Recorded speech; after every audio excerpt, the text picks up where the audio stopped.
মোমো খেতে কার না ভালো লাগে? ছোট বড় সকলেই কিন্তু মোমো খেতে অনেক পছন্দ করে। ঠিক তেমনই আমারও মোমো খেতে খুবই ভালো লাগে। আজকে তৈরি করে নিব মোমো। মোমো তৈরি করার জন্য আমি নিয়ে নিয়েছি কয়েক টুকরা চিকেন। সেই চিকেনগুলোকে আমি সুন্দরভাবে টুকরো টুকরো করে কেটে নিচ্ছি।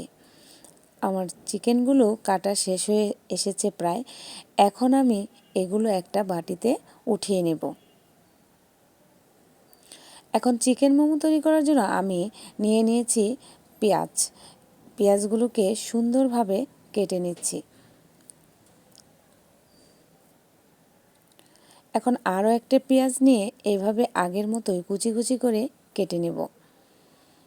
আমার পেঁয়াজগুলো কাটা শেষ হয়ে এসেছে। এখন আমি নিয়ে নিব কাঁচামরিচ। দেখুন এই কাঁচামরিচগুলোকে আমি এভাবে কুচি কুচি করে কেটে নেব। এখন চলে যাব চুলায়।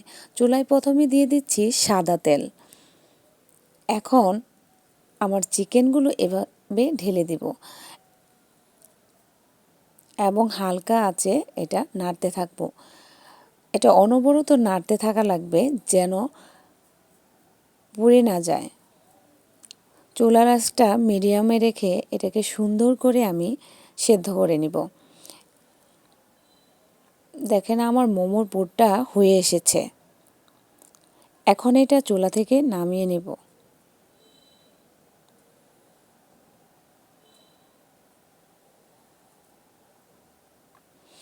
এখন মোমো তৈরি করার জন্য আমি নিয়ে নিয়েছি আটা এবং এর উপরে দিয়ে দিয়েছি সাদা তেল এবং লবণ। এখন এটাকে ডো বানানোর জন্য সুন্দরভাবে মথে নিতে হবে।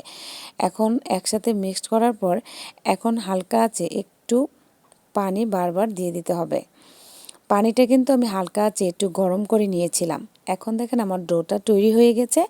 এখন আমি মোমো তৈরি করব।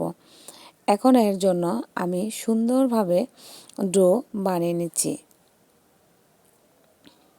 দেখেন লিচি কাটার পরে এখন এইগুলিকে আমি সুন্দরভাবে বেলে নিচ্ছি এবং এখানে মাংসের পুর দিয়ে দিচ্ছি আর এভাবে মুড়িয়ে দিচ্ছি।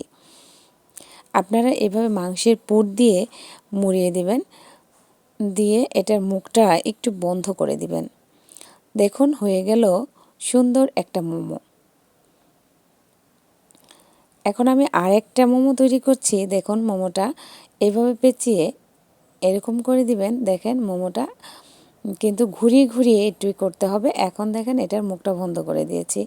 এখন আর দেখেন আমার মোমোগুলো কি দেখতে কেমন লাগছে আপনারা কিন্তু কমেন্টে জানাবেন।